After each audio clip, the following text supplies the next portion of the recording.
Hello everyone, Johnny Blair here at don'tstopliving.net. I'm in the Sky Bar in the Kempinski Hotel here in Djibouti City, which is the capital of Djibouti. Um, Short video here for don'tstopliving.net and people that have followed my story. It is a little bit zany, it is a little bit unpredictable. It's topsy-turvy. It's always been like that for me. I'm restless and relentless.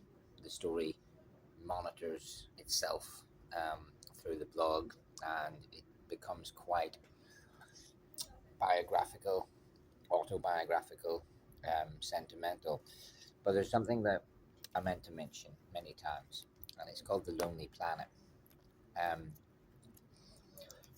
Before I started my travel blog, which was 2007, so 18 years ago, before that, I used to use the Lonely Planet guidebooks when I went to places. I'd just buy a quick guidebook, might be a city or a country, and I'd go there and I'd use the information in it. Largely because in those days we didn't have internet as widespread, we didn't have smartphones, and physical maps and books like this were just like brilliant. I would just carry them in my backpack and be traveling around with them. Um, so that is the Lonely Planet for Africa. I can set it there actually. It's so heavy it actually sits. And as the journey continued, I would go to like South America, Antarctica, Australia, and I'd also have the Lonely Planet. And then about 10 years ago, more than that, about 12 years ago, the Lonely Planet and I were in touch. I had contacted them and told them about my blog, which obviously, ironically, is a rival to them because this tells you the best, coolest, cheapest places to go, see, things to do in every place in the world. And my blog is doing that, as is Trevor Warman, Nomadic Backpacker, and a lot of other guys that we followed through the years, Nomadic Samuel, um, Nomadic Map, Matt, Wandering Earl, etc.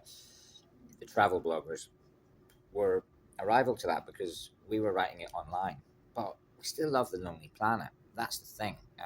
So the Lonely Planet and I were in touch, and they sent me free copies of the Lonely Planet.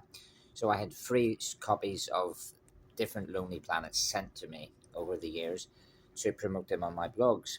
There's no irony there. I use them. Bloggers do use them, and these are great tools that you can use when you are traveling in Africa. This particular Lonely Planet was sent to me by the Lonely Planet um, 12 years ago. They sent it to me in 2013.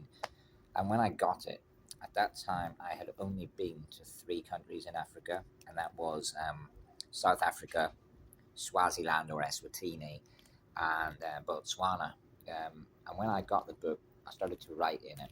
So I'd go to the countries that I'd been into, like Swaziland, for example, and I would write there a list of where I went when I was there, my route through the country. So I arrived at this border and backpacked up through that way, did a few sites around here, Matsapari, um, bypassed Mbabane, and then I left by this land border.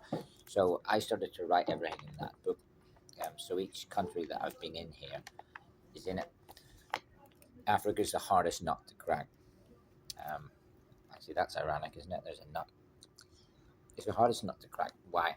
Um, Visas, timing, um, less tourism infrastructure. It makes it a challenge. It's always a challenge to backpack in Africa. And over the years, I got better at it. Every single trip. This is my 20th trip to Africa. I counted them, I checked it.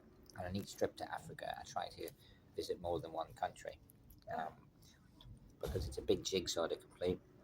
So the Lonely Planet um, has helped me do that. And my dream of this Lonely Planet, the Africa one, when they sent it to me, was to visit every country in Africa, but also every country in the world. So the Africa one, little by little, I'm getting there. So the Lonely Planet, I recommend it. I recommend the physical one. Still buy it. Of course, 50% of it is Northern Irish because Maureen Wheeler from Northern Ireland, from Belfast, she started it with her husband, Tony Wheeler, in the 70s. Lonely Planet is class. So don't think that because we're bloggers with our own blogs that we neglect the legends of the game. It's not the Bible, because there are things that they miss, and there are things that they don't put in there that I love, like football stadiums or craft beer bars. They're not going to stick it in there. Not that many people are interested in backpacking a football stadium in every country they're in. Of course, I am. So that's why books like this, they're like a framework, they're a background, and they're normally factually correct. They go out of date, but that is from 2013, and the stuff in it has helped me on this trip to Djibouti. It helped me on my previous trips to Niger, Burkina Faso, Comoros, etc. And I'm just having a beer, of course, here in the Sky Bar. That is an Ethiopian St. George beer. There you go. Where's the... Yeah, that's a label on it. And I first did that one actually in 2013 as well. Um, so, so yeah, use the Lonely Planet, use blogs that Don't Stop Living, message people that have been there when you're going to those countries, and they will give you hopefully good advice that is better than the media and the governments will give you. That's what I will say. So, 20th trip in Africa. I have a few countries left still in this continent to delve into. Let's try and do that. So, hi from Djibouti City, and on with the show. Thanks for watching. Don't Stop Living. Use the Lonely Planet. Backpack the world.